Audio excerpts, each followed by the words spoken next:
तो हमने जो पहले किया था स्टाफिंग के अंदर हम रिक्रूटमेंट कर चुके हैं। रिक्रूटमेंट के बाद नेक्स्ट स्टेप जो आता है हमारा सिलेक्शन आता है। रिक्रूटमेंट तक क्या हुआ था, जब हमने रिक्रूटमेंट की तो हमने जो एप्लीकेंट्स थे, जो विलिंग पर्सन्स थे उस जॉब को करने के लिए, उन्होंने अपनी एप्लीकेशन दी थी, तो वहाँ तक हमारा रिक्रूटमेंट का काम ख़त्म हो जाता है। When the applicants of all the willing persons are received, जब हमें एप्लीकेशंस मिल जाती हैं, the process of recruitment is over, recruitment की प्रोसेस ख़त्म हो जाती है। उसके बाद efforts are made to attract more and more person of the applicants towards the organization। जब मोर एंड मोर पर्सनस को हम एप्लीकेंट्स को हम इनवाइट करते हैं, दैट इज़ रिक्रूटमेंट। और मैंने आपको पहले ही बताया था जो रिक्रूटमेंट है वो एक पॉजिटिव प्रोसेस है, क्योंकि उसके अंदर ज़्यादा से ज़्यादा एप्लीकेशन मंगवाई जाती हैं।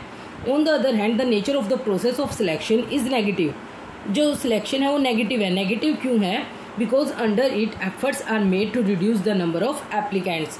जो भी हमारे पास एप्लीकेशंस आ गई हैं उनके अंदर से सिलेक्ट करना एलिजिबल कैंडिडेट को, that is selection. It refers to the process of screening job applicants to ensure that the most appropriate candidate are hired। जो एप्लीकेशंस आई थी उसकी एप्लीकेशंस की प्रोसेस है जो उसको स्क्रीनिंग करना, मतलब उसमें से सिलेक्ट करना जो हमें एक्चुअल में जो कैंडिडेट चाहिए, मोस्ट अप्रोप्रिएट कैंडिडेट चाहिए, वो सिलेक्शन की प्रोसेस होती है।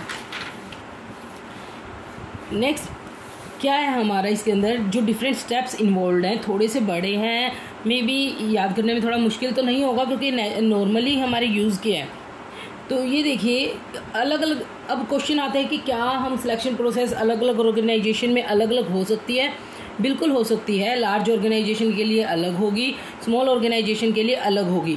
हम जो कर रहे हैं वो लार्ज ऑर्गेनाइजेशन के लिए जो मैक्सिमम स्टेप्स यूज़ किए जाते हैं वो हम कर रहे हैं। इसके अंदर फर्स्ट है हमारा प्रिलिमिनरी स्क्रीनिंग। इसके अंदर 2 पॉइंट है, preliminary interview and filling up of blank application form. First preliminary screening, इसके अंदर क्या होता है, जो हमारे पास एप्लीकेशंस आई थी, वहाँ रिक्रूटमेंट का काम ख़त्म हो गया, हमारे पास एप्लीकेशन है बहुत सारी। अब क्या सभी कैंडिडेट्स उसके लिए एलिजिबल हैं?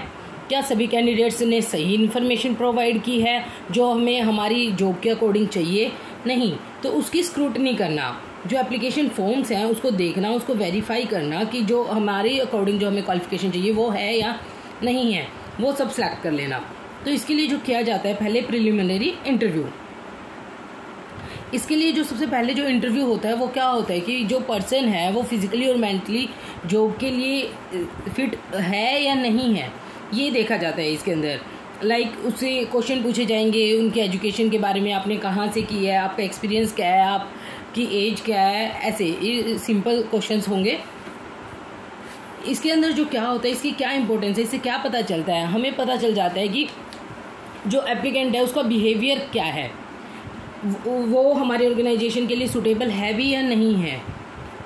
Next, filling up the blank application form. जब वो पर्सन इंटरव्यू देने के लिए आता है तो उससे एप्लीकेशन फॉर्म फिल करवाया जाता है। उसके अंदर क्या होता है, एप्लीकेशन फॉर्म में नॉर्मल सी चीज़ें होती हैं, लाइक क्वालिफिकेशन, उसके एक्सपीरियंस, उसकी टेक्निकल क्वालिफिकेशन, उसकी नॉलेज, ट्रेनिंग, ये सब होता है उसके अंदर। पर्सनल इन्फॉर्मेशन, उसका टेस्ट क्या है, उसकी फैमिली बैकग्राउंड, उसका means father's name, mother's name, ये सब जो होता है, एज, मिनिमम एक्सेप्टेबल सैलरी, मतलब वो कितनी कम से कम सैलरी एक्सेप्ट करेगा, रेफरेंसेस, 2-4 बंदे जिनको वो जानता है उन सब के नाम बताना, अदर इन्फॉर्मेशन और बाकी जो हमारे काम में हेल्पफुल होंगी वो उस टाइप की इन्फॉर्मेशन लेना।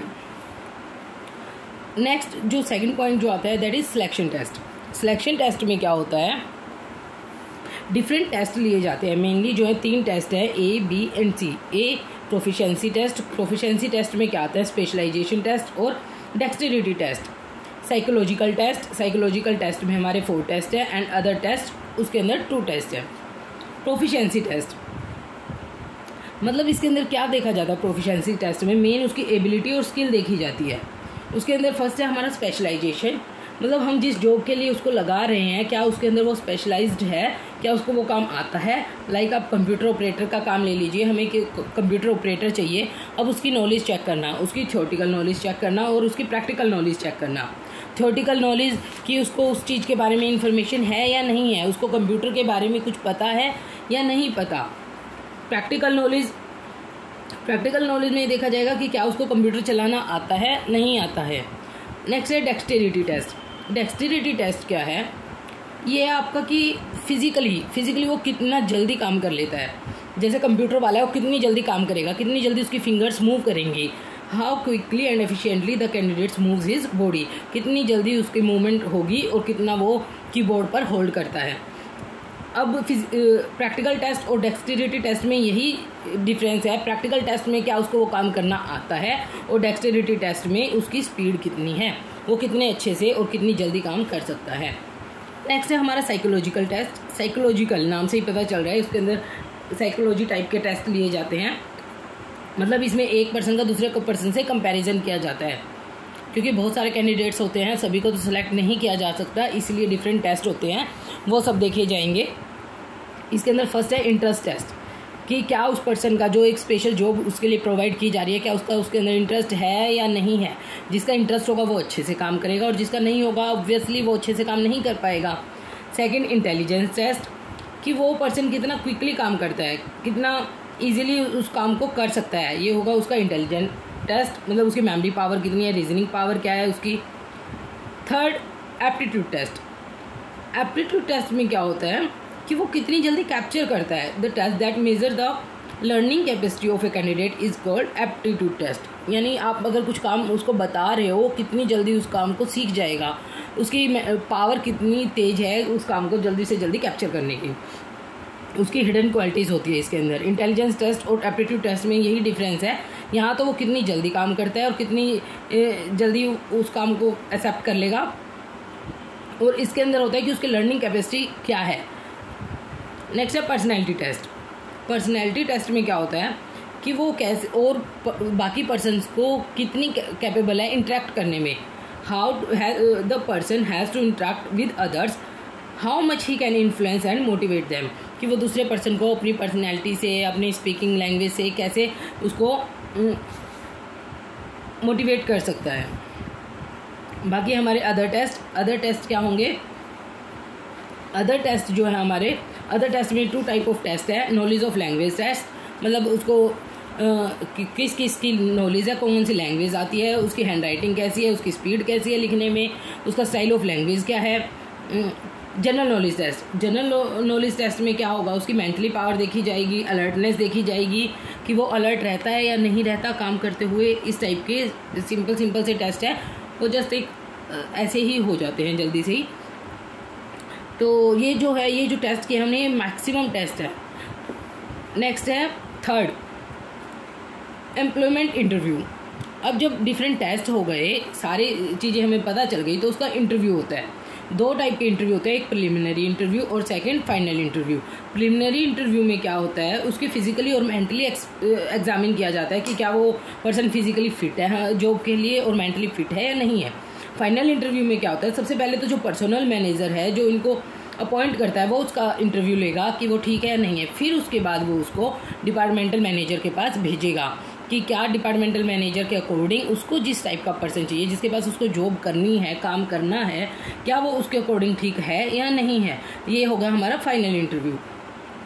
जब ये पास हो जाता है तो दैट इज़ सक्सेसफुल इंटरव्यू हो जाता है। फिर उसके बाद होती है reference and background checks. Reference में क्या होता है, जो उसने नाम दिए थे पहले, जो एप्लीकेशन फॉर्म फिल किया था, उसके थ्रू चेक किया जाता है कि उसके सोशल रिलेशन कैसे हैं, उसका बिहेव कैसा है, करैक्टर कैसा है।